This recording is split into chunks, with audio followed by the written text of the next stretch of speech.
എല്ലാവർക്കും ടോസ് അക്കാഡമിയുടെ ഇന്നത്തെ വീഡിയോ ക്ലാസ്സിലേക്ക് സ്വാഗതം. നാളെ നടക്കാൻ പോകുന്ന സെറ്റ് പരീക്ഷയ്ക്ക് വേണ്ടിയുള്ള ജനറൽ പേപ്പറിന്റെ മെഗാ റിവിഷൻ പാർട്ട് 2 ക്ലാസ് ആണ് നിങ്ങൾ ഇന്ന് കാണാനായിട്ട് പോകുന്നത്. പാർട്ട് 1 കാണാത്തവർ കാണുക. അതിൽ GK, general maths, general science തുടങ്ങിയ ഭാഗത്തു നിന്നും മോസ്റ്റ് എക്സ്പെക്ടിംഗ് ആയിട്ടുള്ള ക്വസ്റ്റ്യൻസ് ഡിസ്കസ് ചെയ്യുന്ന പാർട്ടാണ്. നമ്മളുടെ പാർട്ട് 2 എന്ന് പറയുമ്പോൾ മോസ്റ്റ് എക്സ്പെക്ടിംഗ് ആയിട്ടുള്ള കറണ്ട് അഫയേഴ്സ് ക്വസ്റ്റ്യൻസ് ആണ് കൂടുതലും ഡിസ്കസ് ചെയ്യുന്നത്. അതോടൊപ്പം തന്നെ നമ്മളുടെ ഫിലോസഫി, ടീച്ചിങ് ആപ്റ്റിറ്റ്യൂഡ് പാർട്ടിൽ നിന്നും റിപ്പീറ്റഡ് ആയിട്ട് ചോദിക്കുന്ന എക്സ്പെക്ടിംഗ് ആയിട്ടുള്ള ക്വസ്റ്റ്യൻസ് ഉൾപ്പെടുത്തിയുള്ള ഒരു സെഷൻ കൂടി അറേഞ്ച് ചെയ്യുന്നുണ്ട്. മാക്സിമം നമ്മൾക്ക് കോഡും ഷോർട്ട് കട്ട്സും റിവിഷൻ ഷോർട്ട് പോയിന്റ്സും ഒക്കെ ഉൾപ്പെടുത്തി ഈ ഒരു ക്ലാസ് അറ്റൻഡ് ചെയ്യാം. അപ്പോൾ ഇതിൽ ക്ലാസ്സിൻ്റെ ഇടയ്ക്ക് നിങ്ങൾക്ക് വേണ്ടിയിട്ട് ഞാൻ ക്വസ്റ്റ്യൻ തരും. ആ ക്വസ്റ്റ്യനും നിങ്ങൾ കമൻറ്റ് ചെയ്ത് ആൻസർ ചെയ്യാനൊക്കെ ആയിട്ട് ശ്രദ്ധിക്കുക. നിങ്ങൾക്ക് വേണ്ടിയിട്ട് ക്ലാസ് എടുക്കുന്ന എൻ്റെ പേര് മരിയ എന്നാണ്. ജനറൽ പേപ്പറിൻ്റെ ടോസ് അക്കാഡമിയുടെ മെജോറിറ്റി പോർഷൻസും എടുക്കുന്ന ഫാക്കൾട്ടിയാണ്. അപ്പോൾ ഇന്നത്തെ ക്ലാസ് നിങ്ങൾ നന്നായിട്ട് പ്രയോജനപ്പെടുത്തുക കേട്ടോ. 2025 കറണ്ട് അഫയേഴ്സ് ചോദ്യങ്ങളിൽ ഏറ്റവും എക്സ്പെക്ടിംഗ് ആയിട്ടുള്ള ഒരു ഭാഗമാണ് ഓപ്പറേഷൻ സിന്ദൂർ എന്ന് പറയുന്നത്. നമുക്ക് എല്ലാവർക്കും അറിയാം 2025 ദേശീയ അന്തർദേശീയ തലത്തിൽ ഏറ്റവും അധികം ശ്രദ്ധ ആകർഷിച്ച സംഭവമായിരുന്നു പെഹൽഗാം അറ്റാക്കും അതിന് മറുപടിയായി ഇന്ത്യ കൊടുത്ത ഓപ്പറേഷൻ സിന്ദൂറും ഒക്കെ. പെഹൽഗാം അറ്റാക്കിൽ നിന്ന് തുടങ്ങാം. 2025 ഏപ്രിൽ 22 കാശ്മീരിലെ പെഹൽഗാം എന്ന് പറയുന്ന ഫേമസ് ആയിട്ടുള്ള ടൂറിസ്റ്റ് കേന്ദ്രത്തിൽ ഒരു ഭീകരാക്രമണം ഉണ്ടാവുകയും അവിടെ 26 ടൂറിസ്റ്റുകൾ കൊല്ലപ്പെടുകയും ചെയ്തു. ഒരു മലയാളി ഉണ്ടായിരുന്നു, N രാമചന്ദ്രൻ. 25 ഇന്ത്യക്കാരും ഒരു നേപ്പാളി സ്വദേശിയുമാണ് മരിച്ചത്. അപ്പൊ ഇതിന് ഒരു മറുപടി എന്നുള്ള രീതിക്ക് പാകിസ്ഥാനിലെയും പാക് അധിനിവേശ കാശ്മീരിലെയും ഭീകര കേന്ദ്രങ്ങൾക്ക് നേരെ ഇന്ത്യ നടത്തിയ സ്ട്രൈക്കാണ് ഓപ്പറേഷൻ സിന്ദൂർ എന്ന് പറയുന്നത്. അപ്പോൾ പെഹൽഗാം അറ്റാക്ക് നടന്ന ഡേറ്റ് ഓർമ്മിക്കുക. അതുപോലെ തന്നെ ഓപ്പറേഷൻ സിന്ദൂർ ലോഞ്ച് ചെയ്ത ഡേറ്റ് മെയ് 7, 2025. ഇനി ഓപ്പറേഷൻ സിന്ദൂറുമായി ബന്ധപ്പെട്ട് പഠിക്കേണ്ട മറ്റൊരു കാര്യമാണ് സിന്ധു നദീജല കരാർ. പെഹൽഗാമിനുണ്ടായ ഭീകരാക്രമണത്തിന് പിന്നാലെ ഇന്ത്യ സിന്ധു നദീജല കരാർ മരവിപ്പിച്ചിരുന്നു. ഇതിന്റെ ഡേറ്റ് നിങ്ങൾ ഓർക്കണം, ഞാൻ ഈ സ്ലൈഡിൽ കൊടുത്തിട്ടില്ല. 2025 ഏപ്രിൽ 23. അപ്പോൾ 2025 ഏപ്രിൽ 23 ഇന്ത്യ സിന്ധു നദീജല കരാർ മരവിപ്പിച്ചത്. അപ്പൊ ഈ രണ്ട് കാര്യങ്ങൾ നിങ്ങൾ ഉറപ്പായിട്ട് ഓർക്കണം. ഓപ്പറേഷൻ സിന്ദൂറുമായി ബന്ധപ്പെട്ട ഡേറ്റുകൾ ഓർക്കുന്ന പോലെ തന്നെ വെപ്പൺസിനെ പറ്റി ചോദിക്കാൻ ചാൻസ് ഉണ്ട്. സ്കാൽപ് മിസൈലുകൾ, ഹാമർ ബോംബുകൾ, AASM ഹാമർ ബോംബുകൾ. ഈ ഹാമറിന്റെ ഒക്കെ ഫുൾ ഫോം, സ്കാൽപ്പിന്റെ ഒക്കെ ഒരു ഫുൾ ഫോം ഓർത്തിരിക്കുന്നത് നല്ലതായിരിക്കും. അതുപോലെ തന്നെ ഹാർപി ഡ്രോണുകൾ, ഡ്രോൺ സിസ്റ്റം യൂസ് ചെയ്തിരുന്ന ഏത് ഡ്രോൺ സിസ്റ്റമാണ് യൂസ് ചെയ്തത്, ഏത് മിസൈൽ സിസ്റ്റമാണ് യൂസ് ചെയ്തത്, അങ്ങനെയൊക്കെയുള്ള ക്വസ്റ്റ്യൻ ചോദിക്കാൻ ചാൻസ് ഉണ്ട്. അപ്പോൾ ഓപ്പറേഷൻ സിന്ദൂറുമായി ബന്ധപ്പെട്ട് കണക്ട് ചെയ്യാൻ പറ്റുന്ന പോയിന്റ്സ് നിങ്ങൾക്ക് ഇവിടെ കമന്റ് ചെയ്യാം. അത് നിങ്ങൾക്കും മറ്റുള്ളവർക്കും എല്ലാം ഉപയോഗപ്രദമായിരിക്കും. അതുപോലെ തന്നെ ഓപ്പറേഷൻ അഭ്യാസ്, അതായത് ഓപ്പറേഷൻ സിന്ദൂറിന്റെ ഭാഗമായി ഇന്ത്യ നടത്തിയ സിവിൽ ഡിഫൻസ് മോക്ക് ഡ്രിൽ, അത് ഓപ്പറേഷൻ അഭ്യാസ് എന്നുള്ള പേരിലാണ് അറിയപ്പെട്ടിരുന്നത്. അതുപോലെ തന്നെ ഈ ഒരു ഇഷ്യൂ നടന്ന സമയത്ത് ഇന്ത്യയുടെ വിദേശകാര്യ സെക്രട്ടറിയായി പ്രവർത്തിച്ചുകൊണ്ടിരുന്നത് ആര് എന്നൊരു ക്വസ്റ്റ്യൻ ചോദിക്കാം. വിക്രം മിശ്രിയാണ് ആ ഒരു ടൈമിലും ഇന്ത്യയുടെ വിദേശകാര്യ സെക്രട്ടറി ആയിട്ട് പ്രവർത്തിച്ചുകൊണ്ടിരുന്നത്. അതുപോലെ തന്നെ colonel Sofiya Qureshi, wing commander Vyomika Singh, അവരെ പറ്റി രണ്ടുപേരെ പറ്റി നമ്മൾ ന്യൂസ് ചാനലുകളിൽ കണ്ടിരുന്നു. ഈ ഒരു ഓപ്പറേഷൻ സിന്ദൂറിനെ കുറിച്ച് പത്രസമ്മേളനം നടത്തി വിശദീകരിച്ച ഇന്ത്യൻ വനിതാ സൈനിക ഉദ്യോഗസ്ഥരാണ് colonel Sofiya Qureshi, wing commander Vyomika Singh. ഇങ്ങനെയുള്ള പേരുകളൊക്കെ ഓർത്തിരിക്കുക. പിന്നെ നിങ്ങൾക്ക് ഒരു ക്വസ്റ്റ്യൻ തരികയാണ്, ഇതിന്റെ ആൻസർ നിങ്ങളൊന്ന് കമന്റ് ചെയ്യണം. ഓപ്പറേഷൻ സിന്ദൂരിൽ പാകിസ്ഥാനിൽ നിന്നുള്ള ഡ്രോൺ മിസൈൽ ആക്രമണങ്ങളിൽ നിന്ന് പ്രതിരോധത്തിനായി ഇന്ത്യ ഉപയോഗിച്ച സുദർശൻ ചക്ര എന്നറിയപ്പെടുന്ന പ്രതിരോധ സംവിധാനത്തിന്റെ പേരെന്ത്? അപ്പൊ ഇതിന്റെ ആൻസർ നിങ്ങൾ ഈ ഒരു വീഡിയോക്ക് കമന്റ് ആയിട്ട് ഇടണം. അപ്പൊ അത്യാവശ്യം ഡീറ്റെയിൽസ് നമ്മൾ ഈ ക്ലാസ്സിൽ നിന്ന് തന്നിട്ടുണ്ട്. ഇനി ഇതുമായി ബന്ധപ്പെട്ട് പഠിക്കേണ്ട കാര്യങ്ങളെ പറ്റി സൂചിപ്പിച്ചിട്ടുണ്ട്. അപ്പൊ നിങ്ങൾ അതൊക്കെ ഒന്ന് പഠിക്കുക, അറിയാവുന്ന വിവരങ്ങൾ കമന്റ് ചെയ്യുക. ഈ ഒരു സാഹചര്യത്തിൽ ഇന്ത്യ പാക് വാർ ഹിസ്റ്ററിയുമായി ബന്ധപ്പെട്ട GK ക്വസ്റ്റ്യൻസും ചോദിക്കാൻ ചാൻസ് ഉണ്ട്. പ്രത്യേകിച്ച് കാർഗിൽ യുദ്ധത്തെ പറ്റിയും കാർഗിൽ വിജയത്തെ പറ്റിയും ഒക്കെ ഉള്ള ക്വസ്റ്റ്യൻ ചോദിക്കാൻ ചാൻസ് ഉണ്ട്. GK ഭാഗത്ത്, കറണ്ട് അഫെയർ അല്ല, ഹിസ്റ്ററി ആവുമ്പം GK ഭാഗത്ത് നിന്ന് ക്വസ്റ്റ്യൻ ചോദിക്കാം. അപ്പൊ അങ്ങനെയുള്ളൊരു ക്വസ്റ്റ്യൻ ഞാൻ തന്നിട്ടുണ്ട്, നിങ്ങൾക്ക് ആൻസർ കമന്റ് ചെയ്യാം. Which operation was launched by the Indian army to recapture the Kargil heights in 1999? അപ്പോൾ ഇതിന്റെ ആൻസർ നിങ്ങൾ കമന്റ് ചെയ്യുക. കമന്റ് ചെയ്യുന്ന കാര്യങ്ങൾ എന്തൊക്കെയാണ്? ഒന്ന്, ഓപ്പറേഷൻ സിന്ദൂറുമായി ബന്ധപ്പെട്ട ഇമ്പോർട്ടന്റ് ഫാക്റ്റുകൾ നിങ്ങൾക്ക് അറിയാവുന്നത് കമന്റ് ചെയ്യുക. രണ്ട്, ഇവിടെ തന്നിരിക്കുന്ന ഈ ഒരു ക്വസ്റ്റ്യൻ ആൻസർ കമന്റ് ചെയ്യുക. തേർഡ് വൺ, കാർഗിൽ യുദ്ധവുമായി ബന്ധപ്പെട്ട് തന്നിരിക്കുന്ന മൂന്നാമത്തെ ചോദ്യത്തിന്റെ ആൻസർ കമന്റ് ചെയ്യുക. അപ്പോൾ നിങ്ങൾക്ക് അത്യാവശ്യം ഓപ്പറേഷൻ സിന്ദൂറുമായി കണക്ട് ചെയ്ത് പഠിക്കേണ്ട കാര്യങ്ങളെല്ലാം ഒരു ഐഡിയ കിട്ടിയിട്ടുണ്ടാകും. 2025 മറ്റ് പ്രധാനപ്പെട്ട കറണ്ട് അഫയേഴ്സിലെ അവാർഡ് കാറ്റഗറിയിലേക്കാണ് നമ്മൾ പോകുന്നത്. നിങ്ങൾ ഉറപ്പായിട്ടും ഓസ്കാർ അവാർഡും നോബൽ പ്രൈസ് പുരസ്കാരവും 2024-25 കാലഘട്ടത്തിൽ നോക്കിയിരിക്കണം. എല്ലാ വർഷത്തെയും റാപ്പിഡ് റിവിഷനിൽ ഞാൻ ഓസ്കാർ നോബൽ പ്രൈസുകൾ ഡിസ്കസ് ചെയ്ത് തരാറുണ്ട്. പക്ഷെ ഇപ്പോഴത്തെ ഒരു ട്രെൻഡ് അനുസരിച്ച് അതിനേക്കാൾ കൂടുതൽ നമ്മൾ അത്ര ശ്രദ്ധിക്കാണ്ട് പോകുന്ന മൈന്യൂട്ട് ആയിട്ടുള്ള ചില കറണ്ട് അഫയേഴ്സ് ചോദിക്കാറുണ്ട്. അപ്പോൾ ഓസ്കാറും നോബൽ പ്രൈസും ഒക്കെ ആകുമ്പോൾ നിങ്ങൾക്ക് ഈസി ആയിട്ട് അത് സെൽഫായിട്ട് കണ്ടെത്താൻ പറ്റുന്നതാണ്. അപ്പോൾ മറ്റുള്ള അവാർഡുകൾ നിങ്ങളുടെ ശ്രദ്ധയിലേക്ക് കൊണ്ടുവരികയാണ്. ഒന്നാമത്തത് പത്മ അവാർഡ്സ്. ടോട്ടൽ 139 പത്മ പുരസ്കാരങ്ങൾ 2025 കൊടുക്കുകയുണ്ടായി. അതിൽ 7 എണ്ണം പത്മവിഭൂഷണും 19 എണ്ണം പത്മഭൂഷണും 113 എണ്ണം പത്മശ്രീ അവാർഡ്സുമാണ്. ഇനി സ്റ്റോക്ക്ഹോം വാട്ടർ പ്രൈസ് 2025 ഇന്റർനാഷണൽ ലെവലില് വാട്ടറുമായി ബന്ധപ്പെട്ട് നടത്തുന്ന പഠനങ്ങൾ, ആക്ടിവിറ്റീസിനൊക്കെ കൊടുക്കുന്ന ഒരു ഉന്നത പുരസ്കാരമാണ്. ഓസ്ട്രിയൻ ഹൈഡ്രോളജിസ്റ്റ് ആയിട്ടുള്ള ഗണ്ടർ ബ്ലോസ്റ്ററിനാണ് ഇത്തവണ ഈ ഒരു പുരസ്കാരം കിട്ടിയിട്ടുള്ളത്. അടുത്തത് global anti racism championship award. Nepali activist ആയിട്ടുള്ള ഊർമിള ചൗധരിക്കാണ് ഈ ഒരു പുരസ്കാരം കിട്ടിയിരിക്കുന്നത്. ഇനി മിസ് വേൾഡ്, മിസ് യൂണിവേഴ്സ് 2024-25 ഒക്കെ ഉണ്ടെങ്കിൽ അതൊക്കെ പഠിച്ചിട്ട് പോകണം. 2024 മിസ് വേൾഡ് ക്രിസ്റ്റീന സൈക്കോവയ്ക്കാണ് കിട്ടിയിട്ടുള്ളത്. ഇനി പ്രവാസി ഭാരതീയ സമ്മാൻ അവാർഡ് 2025 ജനുവരി, ഇത് റിസീവ് ആയിരിക്കുന്നത് ക്രിസ്റ്റീന കർലയ്ക്കാണ്. ഇനി റാംസാർ സൈറ്റുകളെ പറ്റി, വെറ്റ്ലാൻഡ്സിനെ പറ്റി, അതുമായി റിലേറ്റ് ചെയ്തിട്ടുള്ള സ്കീമുകൾ, അവാർഡുകൾ, കണ്ടുപിടുത്തങ്ങളൊക്കെ ക്വസ്റ്റ്യനിൽ വരാറുണ്ട്. ഈ ഒരു Ramsar award for wetland wise യൂസിന് അവാർഡ് കിട്ടിയിരിക്കുന്ന ആദ്യ ഇന്ത്യക്കാരനെയാണ് പരിചയപ്പെടുന്നത്. ജയ് ഷാരിഫ് വെങ്കടേശൻ എന്ന് പറയുന്ന ആൾക്കാണ് Ramsar award for wetland wise use എന്ന് പറയുന്ന കാറ്റഗറിക്ക് അവാർഡ് കിട്ടിയിട്ടുള്ളത്. അടുത്തത് സ്പോർട്സ് കാറ്റഗറിയിലുള്ള ഒരു ടൈറ്റിലാണ് Australian Open 2024 women's singles title.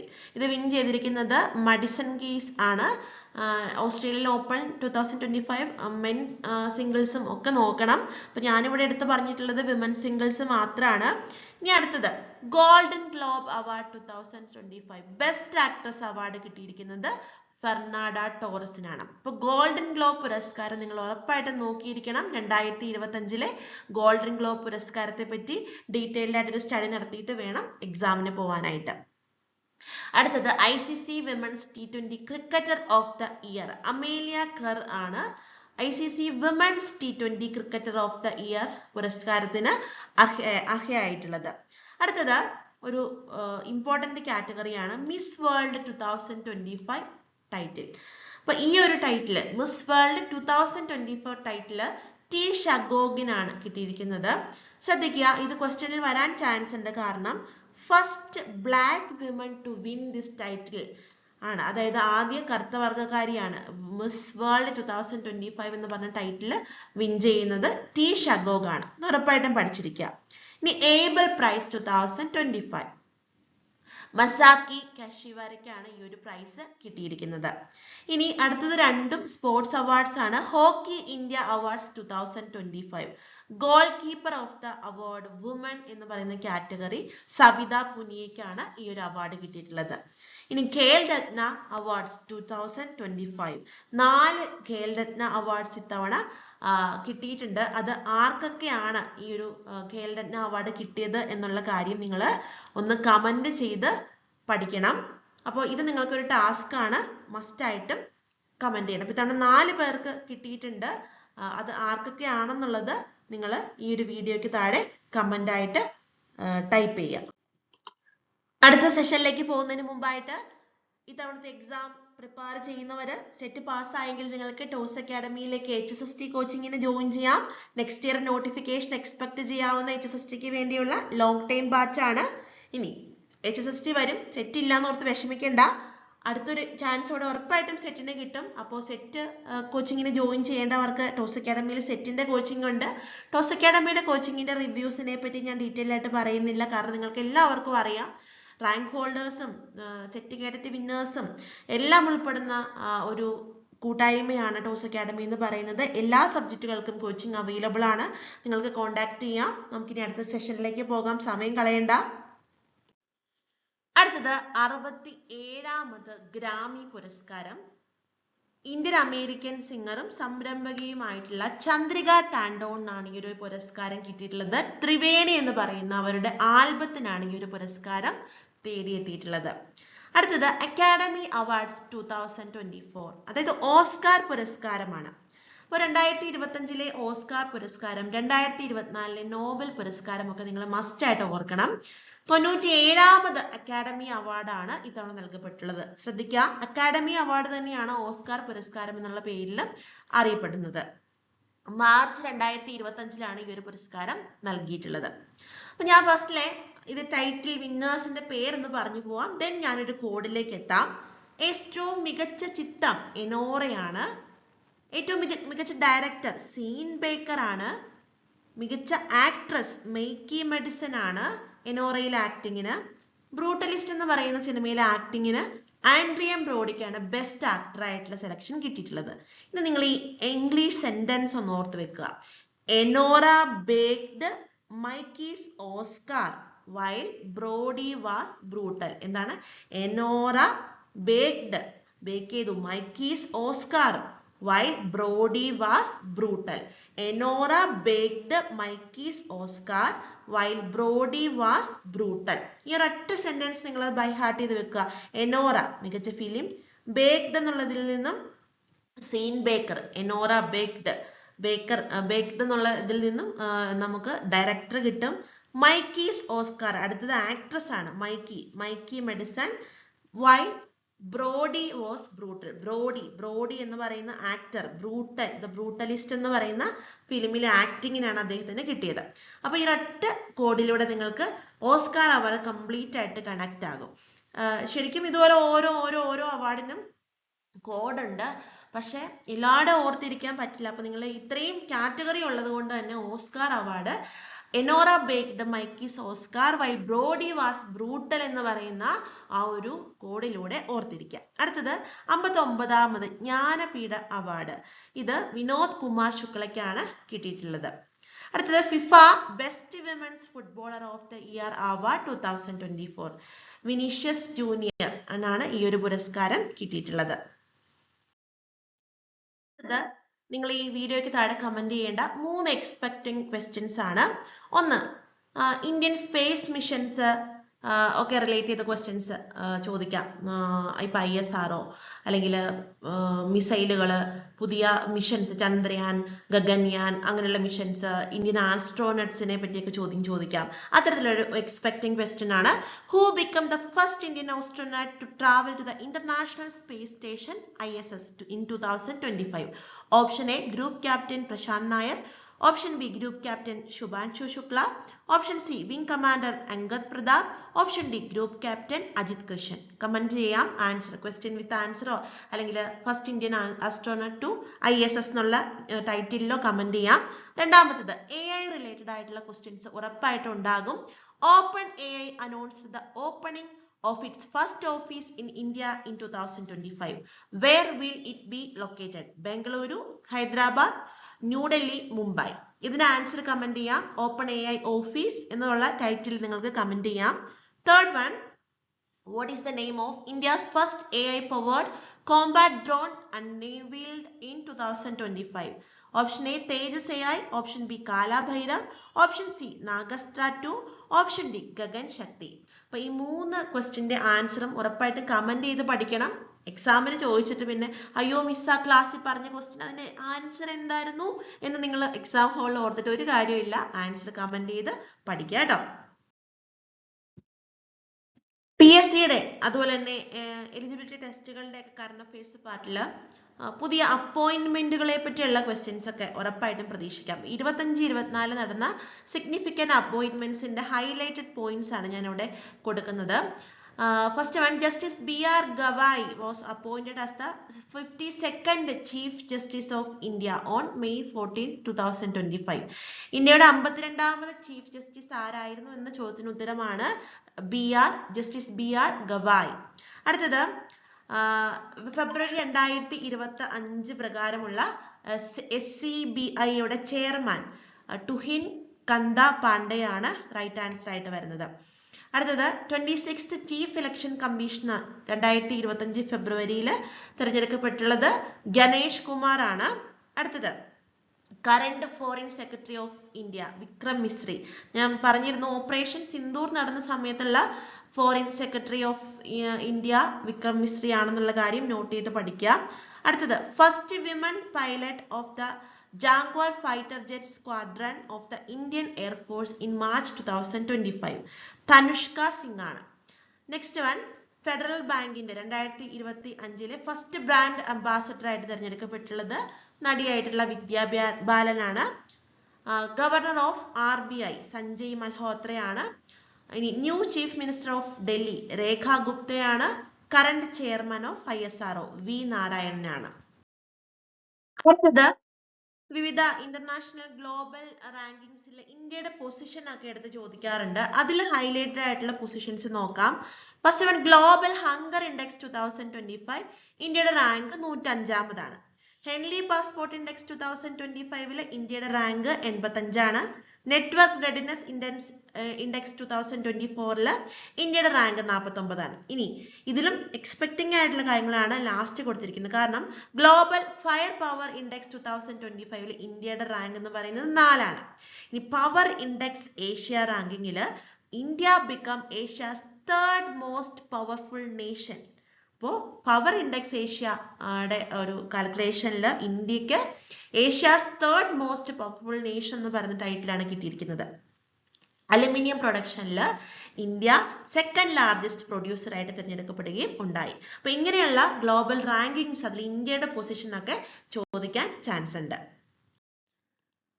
അടുത്ത ചില ചോദ്യങ്ങളിലേക്ക് പോകാം. India's first glass bridge on sea കടലുമായി ബന്ധിപ്പിച്ച് പണിതിരിക്കുന്ന ഇന്ത്യയിലെ ആദ്യത്തെ ഗ്ലാസ് ബ്രിഡ്ജ് ആണ്, അല്ലെങ്കിൽ കടലിൽ പണിതിരിക്കുന്ന ഇന്ത്യയിലെ ആദ്യത്തെ ഗ്ലാസ് ബ്രിഡ്ജ് എന്നുള്ള ക്വസ്റ്റ്യൻ കന്യാകുമാരി ഗ്ലാസ് ബ്രിഡ്ജ് ആണ്.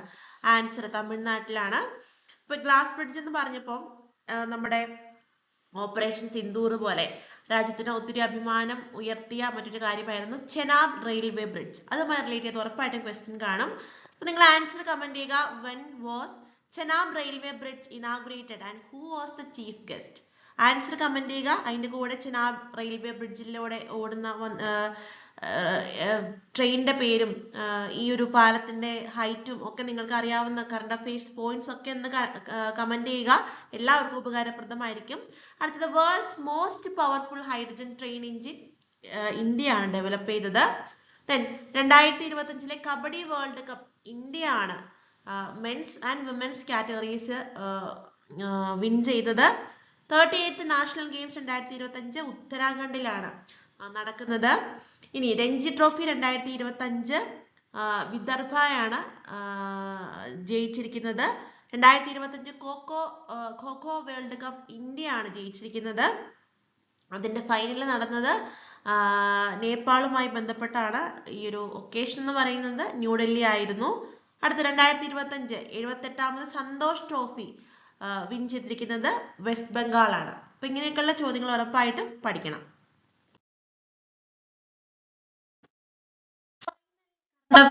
ക്വസ്റ്റ്യൻസ് ആണ്. ഇത് കഴിഞ്ഞ് നമുക്ക് നമ്മളുടെ ജനറൽ പേപ്പറിലെ ബാക്കി ടോപ്പിക്സിലേക്ക് പോകാം. First one Vijay Hazare trophy 2024-25 winner കർണാടകയാണ് ഈ ഒരു ടൈറ്റിൽ വിൻ ചെയ്തിരിക്കുന്നത്. Next one world first peace centre inaugurated in Gurugram. then first Indian wildlife bio bank opened at Darjeeling Zoo in West Bengal. World's largest vertical propellant mixer developed by ISRO. Then ചില ഇന്ത്യയിലെ നഗരങ്ങൾ rename ചെയ്തിട്ടുണ്ട്. രാജസ്ഥാനിലെ Foy Sagar lake Varun Sagar എന്ന പേരിൽ rename ചെയ്തിട്ടുണ്ട്. കൊൽക്കത്തയിലെ fort William Vijay ദർഗ് എന്ന പേരിൽ റീനെയിം ചെയ്തിട്ടുണ്ട്. അപ്പൊ അങ്ങനെയുള്ള റീനെയിമിങ്സ് ഒക്കെ ഒന്ന് നോക്കണം. ഇനി 2 വെറ്റ്ലാൻഡ് സിറ്റീസ് കൂടി റെക്കഗ്നൈസ് ചെയ്യപ്പെട്ടിട്ടുണ്ട് റാംസാർ കൺവെൻഷന്റെ അണ്ടറിൽ, ഇൻഡോർ ആൻഡ് ഉദയ്പൂർ. അടുത്തത് റിപ്പബ്ലിക് ഡേ 2025 ഇവന്റ്സ് ഒക്കെ റിലേറ്റ് ചെയ്ത് ചിലപ്പം ക്വസ്റ്റ്യൻ ചോദിക്കാൻ ചാൻസ് ഉണ്ട്. Chief guest Prabowo Subianto, president of Indonesia ആയിരുന്നു. തീം സ്വർണിം ഭാരത്, വീർ സൗത്ത് ഓർ വികാസ്, golden India, heritage and development എന്നുള്ളതായിരുന്നു തീം എന്ന് പറയുന്നത്. ഇനി India's first electric air taxi, അതിന്റെ പേര് ശൂന്യ എന്നതാണ്. ഇനി ഇന്ത്യയിലെ ചില ബീച്ചുകൾ ബ്ലൂ ഫ്ലാഗ് ലേബലിൽ വന്നിട്ടുണ്ട്.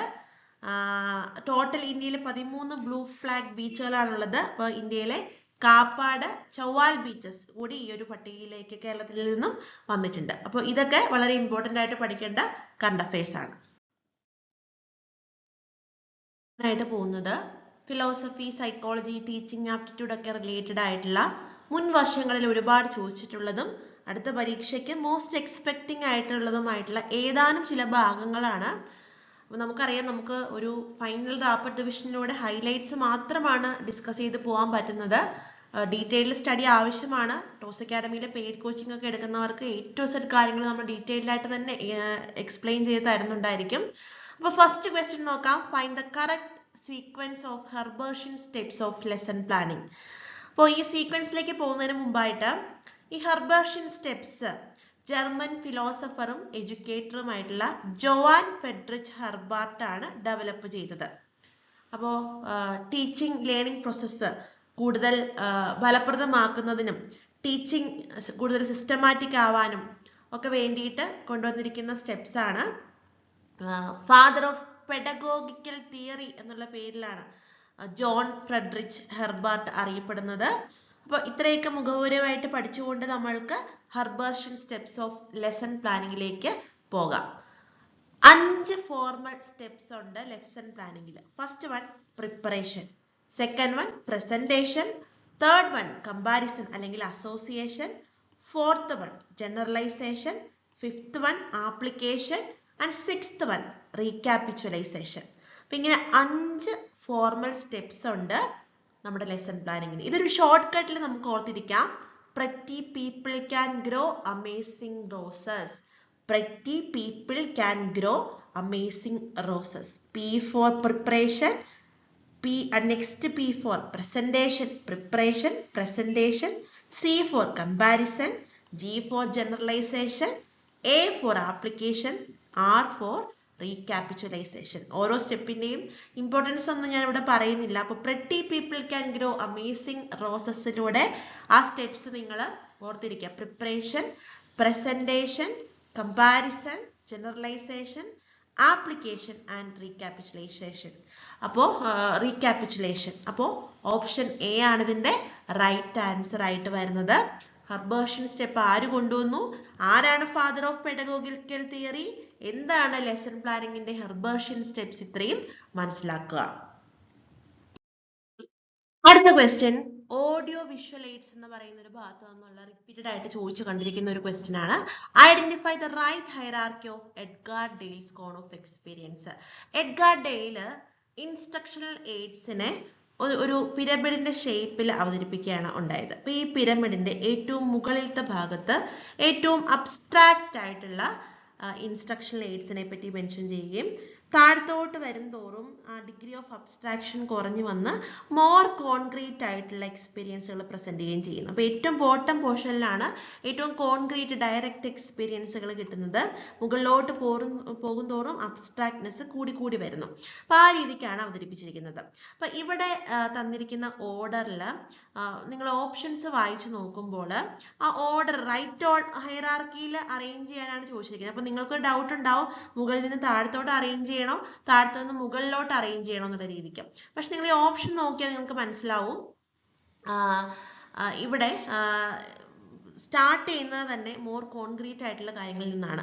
അപ്പോൾ ഇത് കോൺക്രീറ്റ് ടു അബ്സ്ട്രാക്ട്, താഴെ നിന്ന് മുകളിലേക്ക് പോകുന്ന രീതിക്കാണ് അറേഞ്ച് ചെയ്യേണ്ടത്. അപ്പോൾ അങ്ങനെ അറേഞ്ച് ചെയ്യുമ്പോൾ ഫസ്റ്റ് വരുന്നത് ഡയറക്റ്റ് പർപ്പസ്ഫുൾ എക്സ്പീരിയൻസ് ആണ്, സെക്കൻഡ് വൺ കോൺട്രൈവ്ഡ് എക്സ്പീരിയൻസ് ആണ്, തേർഡ് വൺ ഡ്രമാറ്റൈസ്ഡ് എക്സ്പീരിയൻസ് ആണ്, fourth one demonstration, then field trip exhibition, then motion picture, still picture, visual verb symbols, verbal symbols. ഈ രീതിക്കാണ് ഇത് പോകേണ്ടത്. അതായത് താഴെ നിന്ന് മുകളിലോട്ട് പോകുന്ന രീതിക്ക് ആണ് ഈ ഹൈറാർക്കി അറേഞ്ച് ചെയ്യാൻ പറഞ്ഞിരിക്കുന്നത്. ക്വസ്റ്റ്യനിൽ അങ്ങനെയാണ്. വേണം നേരെ തിരിച്ചും ചോദിക്കാം കേട്ടോ. അതായത് മോർ അബ്സ്ട്രാക്റ്റ് ആയതിൽ നിന്നും കോൺക്രീറ്റ് ആയതിലേക്കാണ് ഓർഡർ തന്നേക്കുന്നതെങ്കിൽ അങ്ങനെ കൊടുക്കാം. ശരിക്കും പറഞ്ഞ ഹൈറാർക്കി ഈ രീതിക്കാണ് പ്രസന്റ് ചെയ്യേണ്ടത്. അപ്പോൾ ഇത് വരുന്നത് ഓപ്ഷൻ ഡി ആണ്. Direct, contrived, dramatised, demonstration, field trip, exhibition, motion picture, still picture, visual symbols, verbal symbols. അപ്പൊ നിങ്ങൾക്ക് DC, DD, FV, MP, SV, V എന്ന് പറയുന്ന ആ ഷോർട്ട് ഫോം മാത്രം വെച്ച് ഈ എഡ്ഗാർ ഡെയിലിന്റെ ആ ഒരു ഓർഡർ നിങ്ങളൊന്ന് ഓർത്തിരിക്കുക കേട്ടോ. അപ്പൊ അങ്ങനെ ഇതൊന്നും ഓരോന്നും ഓർത്തിരിക്കൽ നടക്കില്ല. അപ്പൊ ആ ഷോർട്ട് ഫോം മാത്രം ഒന്ന് ഓർത്തിരിക്കുക. അടുത്തത് ഫുൾ ഫോംസ് ആണ്. Institutions for higher education, programs for education in India, ഈ ഒരു കാറ്റഗറിയിൽ ഒക്കെ വന്നിരിക്കുന്ന ഒരുപാട് സ്കീമുകളുടെയും പോളിസികളുടെയും ഒക്കെ ഫുൾ ഫോമുകൾ തരാൻ, അതായത് ഷോർട്ട് ഫോം തന്നിട്ട് അത് എക്സ്പാൻഡ് ചെയ്ത് ചോദിക്കാറുണ്ട്. അങ്ങനെ ഒന്നാണ് ECCE, ALD childhood care and education. NEP 1986ന്റെ അണ്ടറിൽ 2020 അപ്ഡേറ്റഡ് ആയിട്ടുള്ള ഒരു കാര്യമാണ് ECCE എന്ന് പറയുന്നത്. അപ്പോൾ ECCയുടെ എക്സ്പാൻഷൻ, വന്നിരിക്കുന്ന ഇയർ, മെയിൻ ഫോക്കസുകളൊക്കെ ഒന്ന് നോക്കി പോകുന്നത് വളരെ നന്നായിരിക്കും. സിലബസിൽ ICT, ഇവാലുവേഷൻ, ഫിലോസഫി, അതുപോലെ തന്നെ ഗൈഡൻസ് ആൻഡ് കൗൺസിലിംഗ്, അങ്ങനെയൊക്കെ ഓരോ സബ് ടോപ്പിക്സ് നമുക്ക് പഠിക്കാനുണ്ട്. ഇതെല്ലാം കൂടി മിക്സ് ചെയ്ത് വരുന്ന ഒരു മാച്ച് ദ ഫോളോയിങ് ക്വസ്റ്റ്യൻ ആണ് കൊടുത്തിരിക്കുന്നത്. ലെഫ്റ്റ് സൈഡിൽ കൊടുത്തിരിക്കുന്നത് first one LMS, second one RUSA, third one evaluation, fourth one counselling. Right സൈഡിൽ rating scale, eclectic, higher education, Moodle എന്നിവയാണ് കൊടുത്തിരിക്കുന്നത്. നോക്കാം. ലെഫ്റ്റ് സൈഡിൽ ഫസ്റ്റിലെ ഓപ്ഷൻ ലിസ്റ്റ് 1ലെ A ആയിട്ട് കൊടുത്തിരിക്കുന്നത് LMS ആണ്. ഈ LMSന്റെ ഫുൾ ഫോം എന്ന് പറയുന്നത് ലേണിംഗ് മാനേജ്മെന്റ് സിസ്റ്റം എന്നുള്ളതാണ്. ഓൺലൈനായിട്ട് എഡ്യൂക്കേഷണൽ കണ്ടന്റ് മാനേജ് ചെയ്യുന്നതിനും ഡെലിവർ ചെയ്യുന്നതിനും യൂസ് ചെയ്യുന്ന ഒരു പ്ലാറ്റ്ഫോമാണ് LMS എന്ന് പറയുന്നത്. LMSന് ഒരുപാട് ഉദാഹരണങ്ങളുണ്ട്. അതിലൊന്നാണ് ലിസ്റ്റ് 2ൽ പറഞ്ഞിരിക്കുന്ന മൂഡിൽ എന്ന് പറയുന്നത്. അപ്പോൾ മൂഡിൽ, മൂക്ക് എന്നിങ്ങനെയൊക്കെയുള്ള ഓൺലൈൻ പ്ലാറ്റ്ഫോംസിനെ പറ്റി സിലബസിൽ എടുത്ത് പറയുന്നുണ്ട്. നിങ്ങൾ മൂഡിലിന്റെ ഫുൾ ഫോം ഉറപ്പായിട്ടും പഠിച്ചിരിക്കണം. മറ്റൊരു ചോദ്യത്തിൽ മൂഡിലിന്റെ ഫുൾ ഫോം ആയിരിക്കും ചോദിക്കുന്നത്. അപ്പോൾ A ഇവിടെ 3ക്ക് മാച്ച് ആവുന്നു. ദെൻ സെക്കൻഡ് വൺ RUSA, ഇതൊരു ഹയർ എഡ്യൂക്കേഷൻ പ്രോഗ്രാം ആണ്. രാഷ്ട്രീയ ഉച്ചതർ ശിക്ഷാ അഭിയാൻ എന്നുള്ളതാണ് ഇതിന്റെ ഫുൾ ഫോം. ഇത് എസ്റ്റാബ്ലിഷ്ഡ് ആയിട്ടുള്ള ഇയർ നിങ്ങൾ ഉറപ്പായിട്ടും പഠിച്ചിരിക്കണം. ഇതിന്റെ മെയിൻ ഗോൾ എന്ന് പറയുന്നത് ഹയർ എഡ്യൂക്കേഷന്റെ ക്വാളിറ്റി ഇംപ്രൂവ് ചെയ്യുക എന്നുള്ളതാണ്. അപ്പോൾ ഓപ്ഷൻ B കണക്ട് ചെയ്യുന്നത് ഹയർ എഡ്യൂക്കേഷനെയാണ്.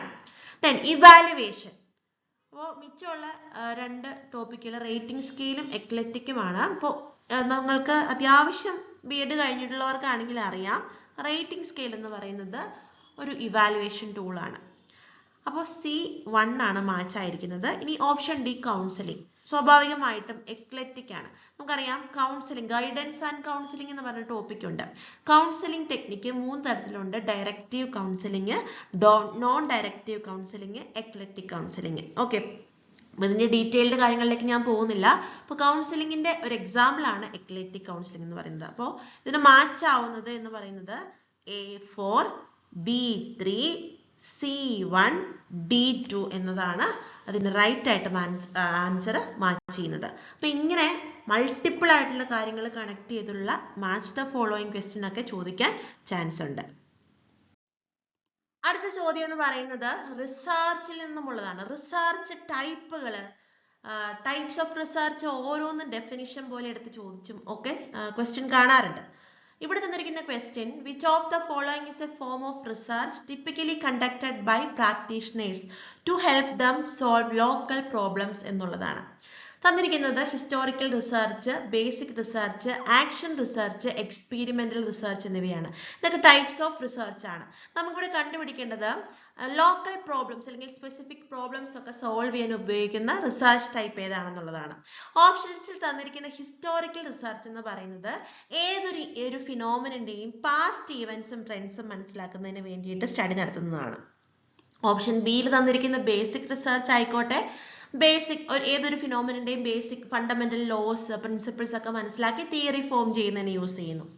ഈ തന്നിരിക്കുന്ന ഓപ്ഷൻ സി ആണ് ഈ പറയുന്ന locals or specific problems study ചെയ്യാനും ഒപ്പം ഇമ്മീഡിയറ്റ് ആക്ഷൻ സൊല്യൂഷൻ കിട്ടാനായിട്ടും യൂസ് ചെയ്യുന്നത് ആക്ഷൻ റിസർച്ച് ആണ്. അപ്പം ലോക്കൽ പ്രോബ്ലം സോൾവ് ചെയ്യാനും ഇമ്മീഡിയറ്റ് സൊല്യൂഷൻ എന്നുള്ള വാക്ക് എപ്പോഴും നിങ്ങൾ ആക്ഷൻ റിസർച്ചുമായിട്ട് ഓർത്തിരിക്കണം. അതിനുവേണ്ടി യൂസ് ചെയ്യുന്നതാണ് ആക്ഷൻ റിസർച്ച്.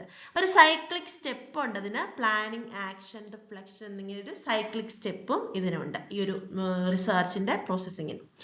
ഓപ്ഷൻ ഡിയിൽ തന്നിരിക്കുന്ന എക്സ്പീരിമെന്റൽ റിസർച്ച് എന്തിനാണെന്ന് ചോദിച്ചിട്ടുണ്ടെങ്കിൽ it involves manipulating variables to test hypothesis and establish cause and effect relationship.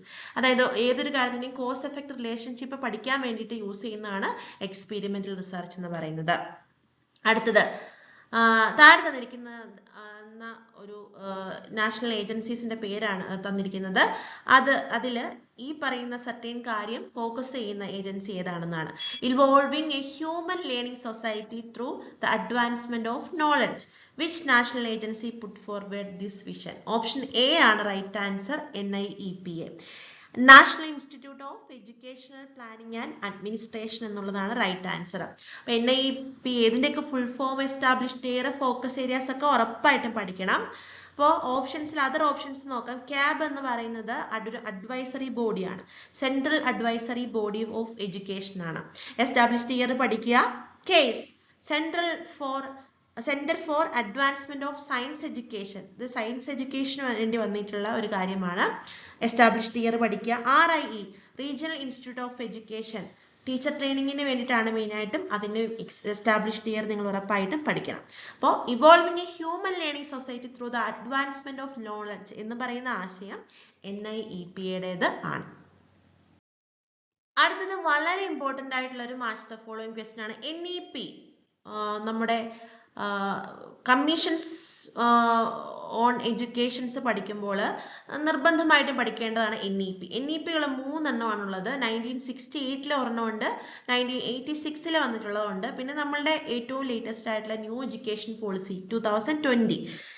ഇത് 3 എപ്പോഴും ക്വസ്റ്റ്യൻ പേപ്പറിൽ ചോദ്യം വരാറുള്ളതാണ്. ഇവിടെ തന്നിരിക്കുന്ന മാച്ച് ദ ഫോളോയിങ്ങിൽ ലിസ്റ്റ് 2ൽ തന്നിരിക്കുന്നത് universalised access to elementary education, promoting multi disciplinary education, free and compulsory education up to the age of 14 എന്നിവയാണ്. ലാസ്റ്റ് തന്നിരിക്കുന്ന free and compulsory education up to the age of 14 എന്ന് പറയുന്നത് NEP 1968ന്റെ എയിമാണ്. ഇനി universalised access to elementary education എന്ന് പറയുന്നത് NEP 1986ന്റെ ഒരു പോളിസിയാണ്. ഇനി പ്രൊമോട്ടിംഗ് മൾട്ടി ഡിസിപ്ലിനറി എഡ്യൂക്കേഷൻ എന്ന് പറയുന്നത് NEP 2020യുടെ ഒരു ഫീച്ചറാണ്. അപ്പം A3B1 C2 എന്നുള്ളതാണ് ഇതിന്റെ റൈറ്റ് ആൻസർ. അപ്പോൾ ഈ ഓരോ പോളിസീസിന്റെ മറ്റ് ഹൈലൈറ്റ്സ് ഒക്കെ പഠിക്കണം. അതിൽ NEP 2020 എപ്പോഴും എടുത്ത് ചോദിക്കാറുണ്ട്. ഇതിന്റെ 5+3+3+4 പാറ്റേൺ എപ്പോഴും ചോദിക്കാറുണ്ട്. 5 എന്തിനെ സൂചിപ്പിക്കുന്നു, 3 എന്തിനെ സൂചിപ്പിക്കുന്നു, നെക്സ്റ്റ് 3 എന്തിനെ സൂചിപ്പിക്കുന്നു, ലാസ്റ്റ് 4 എന്തിനെ സൂചിപ്പിക്കുന്നു എന്നിവയൊക്കെ. അല്ലെങ്കിൽ ഇതൊക്കെ foundational stage, preparatory stage, middle stage, secondary stage എന്നൊക്കെയുള്ള പേരിലാണ് അറിയപ്പെടുന്നത്. ഓരോന്നും ഏത് നമ്പറിനെ ഡിനോട്ട് ചെയ്യുന്നു എന്നുള്ളതൊക്കെ നിങ്ങൾ ഉറപ്പായിട്ടും പഠിച്ചു വെക്കണം. അപ്പൊ NEP നമ്മളുടെ എക്സാമിൽ ക്വസ്റ്റ്യനിൽ ഉറപ്പായിട്ടും വരുന്നൊരു ഭാഗമാണ്. അടുത്ത ക്വസ്റ്റ്യൻ നമുക്ക് schools of philosophy in the east, west, idealism, naturalism, pragmatism ഒക്കെയാണ് വെസ്റ്റേൺ സ്കൂൾസ് ഓഫ് ഫിലോസഫി. അല്ല, ഇന്ത്യൻ സ്കൂൾസ് ഓഫ് ഫിലോസഫി വരുന്നുണ്ട്. അതിൽ ജൈനിസം, ബുദ്ധിസം ഒക്കെ പഠിക്കാനുണ്ട്. അപ്പൊ അതിൽ നിന്നുമുള്ള ബുദ്ധിസത്തിലെ ഒരു ക്വസ്റ്റ്യൻ ആണ്. Which among the following does not form a part of the noble eightfold path of Buddhism? ബുദ്ധിസത്തിൽ പറയുന്ന അഷ്ടാംഗ മാർഗങ്ങളിൽ പെടാത്തത് ഏതാണെന്നാണ് ചോദ്യം. അഷ്ടാംഗ മാർഗങ്ങൾ ഏതൊക്കെയാണെന്ന് ഫസ്റ്റ് നിങ്ങൾ മനസ്സിലാക്കണം. Right view, right intention, right speech, right action, right livelihood, right effort, right mindfulness, right concentration എന്നിവയാണ് ആ ഒരു 8 fold paths. അപ്പോൾ ഇതിൻ്റെ ആ ഒരു ഫസ്റ്റ് ലെറ്റർ വെച്ച് വിശാൽ EMC എന്ന് പറയുന്ന ഒരു ഷോർട്ട് ഫോമിൽ നിങ്ങൾക്ക് ഇത് വേണമെങ്കിൽ ഓർത്തിരിക്കാം, വിശാൽ EMC. അപ്പോൾ അത് വെച്ച് നോക്കുമ്പോൾ റൈറ്റ് ലൈവ്ഹുഡ് വരുന്നുണ്ട്, റൈറ്റ് എഫേർട്ട് വരുന്നുണ്ട്, റൈറ്റ് സ്പീച്ച് വരുന്നുണ്ട്. തന്നിരിക്കുന്ന ഓപ്ഷൻ ഡി റൈറ്റ് ഡയറക്ഷൻ ആണ് അഷ്ടാംഗ മാർഗങ്ങളിൽ പെടാത്തത്. അപ്പം നിങ്ങൾക്കൊരു ഹോംവർക്ക് ക്വസ്റ്റ്യൻ ഉണ്ട്, കമന്റ് ചെയ്യാം. To make a free man a wise intelligent moral non-violent and secular man is the aim of dash. Options Jainism, Buddhism, Islamic thought, Nyaya philosophy. ഒരു previous year question ആണ്. Answer നിങ്ങൾക്ക് comment ചെയ്യാം. ഈ ഒരു 2 set questions കൂടി നോക്കിയിട്ട് നമുക്ക് ഈ ഒരു സെഷൻ വൈൻഡ് അപ്പ് ചെയ്യാം. ഫസ്റ്റ് വൺ ലാംഗ്വേജ് ഡെവലപ്മെന്റിന്റെ ഓർഡർ എഴുതാനാണ്. നിങ്ങളിത് പഠിച്ചു വെക്കേണ്ട ഒരു കാര്യമാണ് തീർച്ചയായിട്ടും. 6 stages of speech അല്ലെങ്കിൽ ലാംഗ്വേജ് ഡെവലപ്മെന്റ് ആണുള്ളത്. First one pre linguistic stage ആണ്. ജനനം മുതൽ 6 മാസം വരെ കരയുക, കൂകി വിളിക്കുക, അങ്ങനെയുള്ള കാര്യങ്ങളിലൂടെ കുട്ടി തന്റെ ആവശ്യങ്ങൾ പ്രകടിപ്പിക്കുന്ന സ്റ്റേജ് ആണ്.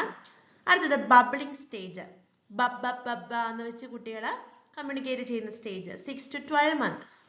നെക്സ്റ്റ് വൺ വേർഡ് സ്റ്റേജ് അല്ലെങ്കിൽ ഹോളോഗ്രാഫിക് സ്റ്റേജ് എന്നുള്ള പേരിലാണ് അറിയപ്പെടുന്നത്.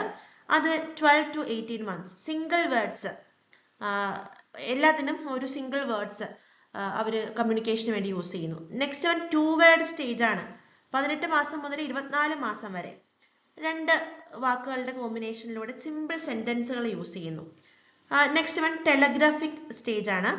24 മാസം മുതൽ 36 മാസം വരെ ഷോർട്ട് സെന്റൻസുകൾ മാത്രം ചെയ്യുന്നു. ഒരു സ്റ്റേജ് കൂടെ ഉണ്ട്, കോംപ്ലക്സ് സെന്റൻസ് സ്റ്റേജ് ആണ്. അത് 36 മാസത്തിന് മുകളിലോട്ടുള്ള സ്റ്റേജ് ആണ് കേട്ടോ. അപ്പോൾ അതിൽ ഏറ്റവും പ്രധാനപ്പെട്ട ഈ 5 സ്റ്റേജുകളാണ് എപ്പോഴും ചോദിക്കാറ്. ടോട്ടൽ 6 സ്റ്റേജ് ഉണ്ട്, അത് അതിന്റെ ഓർഡറിൽ മനസ്സിലാക്കുക കേട്ടോ. അപ്പോൾ തന്നിരിക്കുന്നത് ലാംഗ്വേജ് ഡെവലപ്മെന്റിന്റെ ഓർഡറിൽ എഴുതുക എന്നുള്ളതാണ്. അപ്പോൾ 2, 3, 1, 4 എന്നുള്ളതാണ് അതിന്റെ റൈറ്റ് ഓർഡർ. 2, 3, 5, 1, 4 2, 3, 5, 1, 4 വരുന്നത് ഓപ്ഷൻ എ ആണ്. അതായത് first one pre linguistic, bubbling stage, then holographic stage, 2 word stage, telegraphic stage, ഇങ്ങനെ വരുന്നത്. ഇനി അടുത്തത് നിങ്ങൾക്ക് കമന്റ് ചെയ്യാനുള്ള ഒരു ക്വസ്റ്റ്യൻ ആണ്. Magna Carta in Indian education എന്ന് അറിയപ്പെടുന്നത് എന്താണ്? ഒരു ക്ലൂ തരാം. Magna Carta of Indian education എന്നറിയപ്പെടുന്ന ഈ ഒരു കാര്യം 1854ലാണ് വന്നിരിക്കുന്നത്. 1854 ഫോം ചെയ്തിട്ടുള്ള ഒരു കമ്മിറ്റിയാണ്. അപ്പോൾ അത് നിങ്ങൾ കണക്ട് ചെയ്തിട്ട് എന്താണ് Magna Carta of Indian education എന്ന് കമന്റ് ചെയ്യുക കേട്ടോ. അപ്പോൾ ഇത്രയാണ് കറണ്ട് അഫെയർസും ജനറൽ പേപ്പറിലെ ബാക്കി ഏരിയാസുമായി നമുക്ക് ചെറിയ ടൈമിൽ ഡിസ്കസ് ചെയ്യാൻ പറ്റുന്ന മാക്സിമം ക്വസ്റ്റ്യൻസ് എന്ന് പറയുന്നത്. കമന്റ് ചെയ്യാൻ പറഞ്ഞ ആൻസേഴ്സ് കൃത്യമായിട്ട് കമന്റ് ചെയ്യുക. അപ്പോൾ അടുത്ത സെറ്റ് ആൻഡ് HSST ബാച്ചുകളിലേക്ക് നിങ്ങളെ സ്വാഗതം ചെയ്തുകൊണ്ട് ഇന്നത്തെ ക്ലാസ് അവസാനിപ്പിക്കും.